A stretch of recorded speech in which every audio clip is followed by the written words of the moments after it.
નમસ્કાર દોસ્તો, હું પિનાકિન મારું લક્ષ્ય એકેડમીમાં આપ સૌનું હાર્દિક સ્વાગત છે।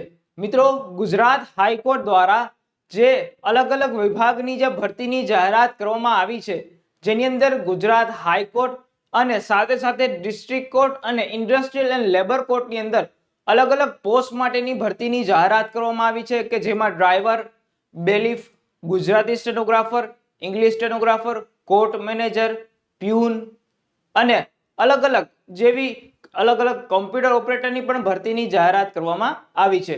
હવે આ ભરતીના ફોર્મ ભરવાના શરૂ થઈ ગયા છે અને ઘણા બધા વિદ્યાર્થીઓએ હાલમાં આ ભરતીના ફોર્મ ભરી પણ દીધા છે અને ઘણા બધાના ફોર્મ ભરવાના બાકી છે, જેમાં ઘણા બધા વિદ્યાર્થીઓ દ્વારા એવા પ્રશ્નો આવતા હતા કે સર, આની અંદર કયા પ્રકારના ડોક્યુમેન્ટ જોઈશે તેની જાણકારી આપો। જેના માટે આજનો આ વિડીયો ખાસ લઈને આવી ગયો છે કે આ હાઈકોર્ટની ભરતીની અંદર ફોર્મ ભરવા માટે તમારે કયા પ્રકારના ડોક્યુમેન્ટની જરૂર પડશે તેના વિશેનો આ વિડીયો છે।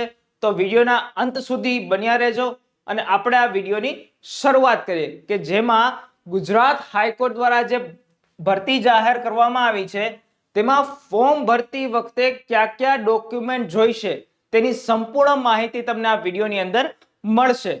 જેની અંદર વાત કરીએ તો પહેલા મિત્રો, તમારી પાસે ખાસ આધાર કાર્ડ હોવું જરૂરી છે। આધાર કાર્ડ રાખવાનું છે। જે પહેલું જે ડોક્યુમેન્ટ છે તે છે આધાર કાર્ડ। આધાર કાર્ડ હોવું ખાસ જરૂરી છે, કારણ કે જ્યારે રજીસ્ટ્રેશન કરો છો ત્યારે પહેલી જરૂર આધાર કાર્ડની પડતી હોય છે, એટલે આધાર કાર્ડ ખાસ સાથે રાખજો અને આધાર કાર્ડ લઈને જ ફોર્મ ભરવાનું છે। હવે બીજા ડોક્યુમેન્ટની વાત કરીએ, જો કોઈ પણ વિદ્યાર્થી એસસીબીસી અથવા ઓબીસી માંથી હોય, એટલે કે સામાજિક અને શૈક્ષણિક રીતે પછાત વર્ગનો કોઈ પણ ઉમેદવાર હોય તો તેની પાસે ઓબીસી નું સર્ટિફિકેટ અથવા એસસી એસટી નું સર્ટિફિકેટ હોવું જરૂરી છે। એટલે કે સામાજિક અને શૈક્ષણિક રીતે પછાત વર્ગનું આ જે પ્રમાણપત્ર છે તે તેના માટે જરૂર છે અને તમે જ્યારે ફોર્મ ભરો છો ત્યારે તમારે આ જે સર્ટિફિકેટ છે તેની ડિટેલ આની અંદર નાખવાની રહેશે। એટલે કે બીજું જે સર્ટિફિકેટ છે તે છે એસસી એસટી અને એબીસી માટેનું જે સર્ટિફિકેટ હોય છે, કાસ્ટ સર્ટિફિકેટ, બરાબર છે, તે સર્ટિફિકેટ અહીંયા રાખવાનું હોય છે।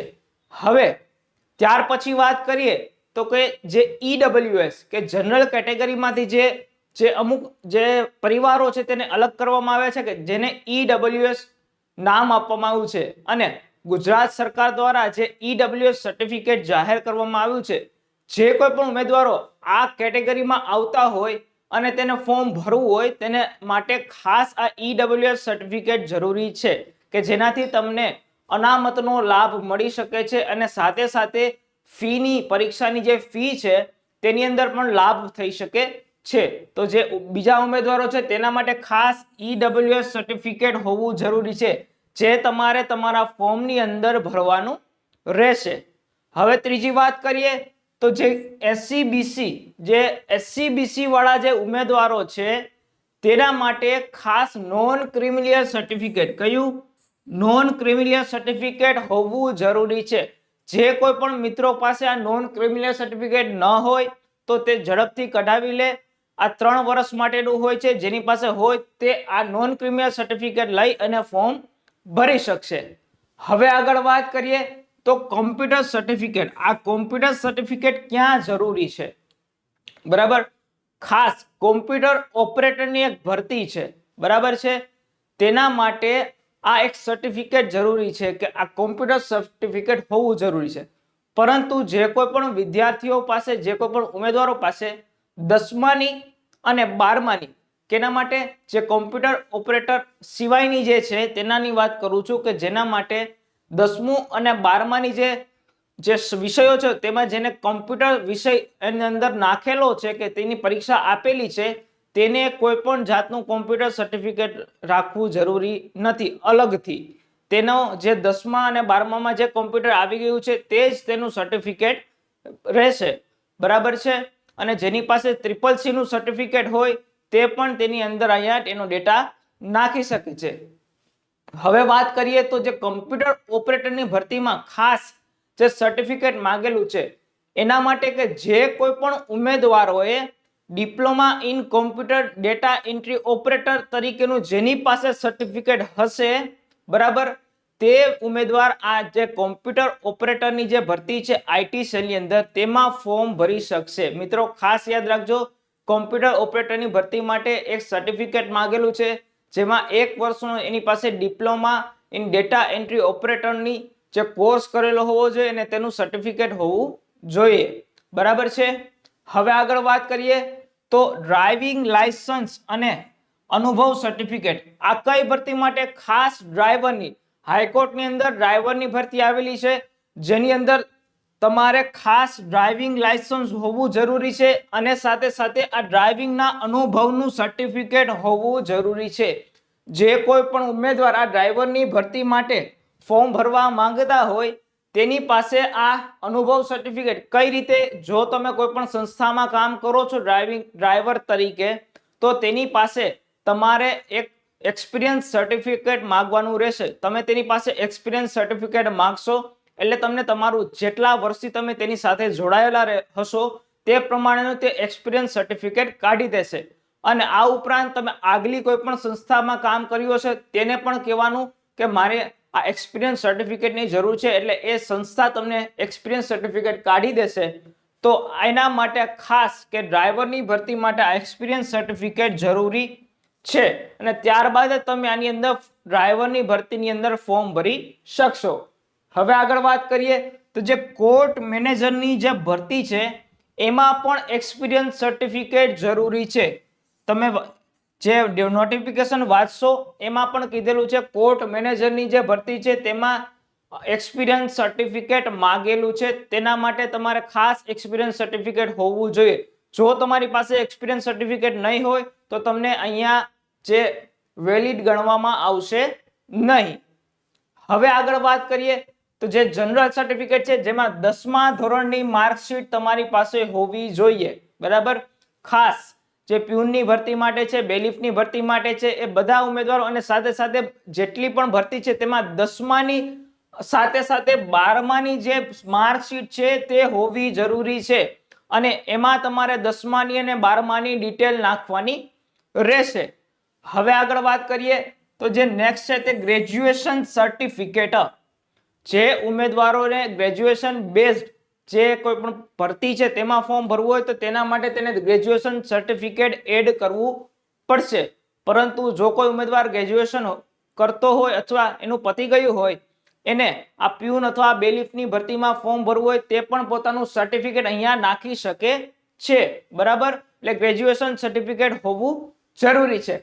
હવે આગળ વાત કરીએ કોમ્પ્યુટર સર્ટિફિકેટ, જેની આપણે આગળ વાત કરી કે તમારી પાસે 10મા અને 12માની અંદર કોમ્પ્યુટર વિષય હોય અને એમાં તમે પાસ કરેલો હોય તો તમારે બીજા કોઈ કોમ્પ્યુટર સર્ટિફિકેટની જરૂર નથી. એટલે કે CCC જે અલગ સર્ટિફિકેટ આવે છે તેની કોઈ પણ જાતની જરૂર નથી. જો તમારી પાસે CCC સર્ટિફિકેટ હોય તો તમારા માટે બેટર છે, પણ 10મા 12મામાં કોમ્પ્યુટર હોય તો તે કોઈ પણ જાતની ચિંતા કરવાની જરૂર નથી. અને લાસ્ટમાં એક ફોટો અને સાઇન. ફોટો અને સાઇન. ફોટો તમારો 200 KB 10 KB થી 200 KB ઉપરનો હોવો જોઈએ નહીં અને આ જે સાઇન છે એ 10 KB થી 100 KB નો ઉપરનો ફોટો હોવો જોઈએ નહીં. એટલે કે 10 થી 200 KB ની અંદર તમારો ફોટો હોવો જોઈએ અને સાઇન છે એ તમારી 10 થી 100 KB ની અંદરની સાઇન હોવી જોઈએ. આ બધું તમારે તમારા જે ફોર્મ ભરો છો ત્યારે આ અપલોડ કરવાનું રહેશે અને ડેટા નાખવાનો રહેશે. તો મિત્રો જે આ હતો કે જે તમારે આ હાઈકોર્ટની ભરતીની અંદર ફોર્મ ભરવાનું છે તેની અંદર અલગ અલગ ડિટેલ આપી છે. આ પ્રકારના સર્ટિફિકેટ તમારે હાજર જોશે અને તેનો ડેટા તેની અંદર નાખવાનો રહેશે. હવે મિત્રો આગળ વાત કરીએ તો જે લોકોએ હજુ સુધી લક્ષમ એપને ડાઉનલોડ કરી નથી તે ઝડપથી આ વિડીયોના ડિસ્ક્રિપ્શનમાં તેની લિંક આપેલી છે તો ત્યાં જઈ અને આ જે લક્ષમ એપ છે તેને ડાઉનલોડ કરી લેજો. અને તમારા માટે ખાસ આ હાઈકોર્ટની ભરતી માટે એક બેચ લઈને આવી ગયા છીએ કે જેની અંદર તમને Gujarati stenographer, high court driver, bailiff અને હાઈકોર્ટ એટેન્ડન્ટની જે ભરતી છે તે અંગેની તમને માર્ગદર્શન આપવામાં આવશે, ભણાવવામાં આવશે, જેમાં તમને લાઈવ પ્લસ રેકોર્ડેડ બેચ મળવા જઈ રહી છે અને સાથે સાથે તેમાં તમને ફ્રી મટીરિયલ પણ આપવામાં આવશે. હવે વાત કરું તો એ માત્ર ને માત્ર કેટલા રૂપિયામાં? 1100 રૂપિયાની અંદર આ જે બેચ છે તમને મળશે, જેમાં તમને લાઈવ પ્લસ રેકોર્ડેડ બેચ મળવા જઈ રહી છે. તો મિત્રો જલ્દીથી આ બેચનો લાભ ઉઠાવો, જલ્દીથી આ બેચને પરચેસ કરી લો અને તમારી તૈયારીને લક્ષ્યમ એકેડેમી સાથે શરૂઆત કરો અને વધુ સચોટ અને મજબૂત બનાવો. અને બીજી વાત કરું તો મિત્રો સાથે સાથે તમને અહીંયા એએમસી, જેએમસી અને આરએમસી ની ફ્રી ક્વેશ્ચન બેંક મળવા જઈ રહી છે, કે જેમાં જો તમે એપ ડાઉનલોડ કરશો તો તમને અહીંયા ફ્રી એએમસી, આરએમસી અને જેએમસી ની ફ્રી ક્વેશ્ચન બેંક મળશે. સાથે સાથે પીએસઆઈ અને કોન્સ્ટેબલની પણ ફ્રી ક્વેશ્ચન બેંક અહીંયા અવેલેબલ છે, જેથી તમારી તૈયારી મજબૂત થશે. અને બીજી વાત કરું તો ગુજરાતના તમામ જિલ્લા 33 જિલ્લાની પીડીએફ પણ અહીંયા રાખેલી છે અને જીસીઆરટી ની બધી બુક્સ અહીંયા તમને એકદમ ફ્રીમાં અવેલેબલ છે. તો મિત્રો આ જે વસ્તુ છે તેનો ખાસ લાભ ઉઠાવો અને આ લક્ષ્યમ એપને ડાઉનલોડ કરી લો ઝડપથી, જેની લિંક તમને આ વિડીયોના ડિસ્ક્રિપ્શનમાં આપેલી છે. તો મિત્રો આ હતો આજનો આપણો વિડીયો, કે જેની અંદર તમને કોમ્પ્યુટર નું સર્ટિફિકેટની સાથે સાથે જે હાઈકોર્ટની જે ભરતી છે તેમાં કયા કયા પ્રકારના સર્ટિફિકેટની જરૂર પડશે તે અંગેની સંપૂર્ણ માહિતી આપણે મેળવી. મિત્રો આવા ને આવા વિડીયો જોવા માટે લાઈક કરજો અમારા વિડીયોને, વધુમાં વધુ શેર કરજો અને હજુ ચેનલને સબસ્ક્રાઇબ ન કરી હોય તો સબસ્ક્રાઇબ પણ કરી લેજો. મળીએ આવા બીજા નવા કોઈ વિડીયો સાથે, ત્યાં સુધી બધાને જય હિન્દ.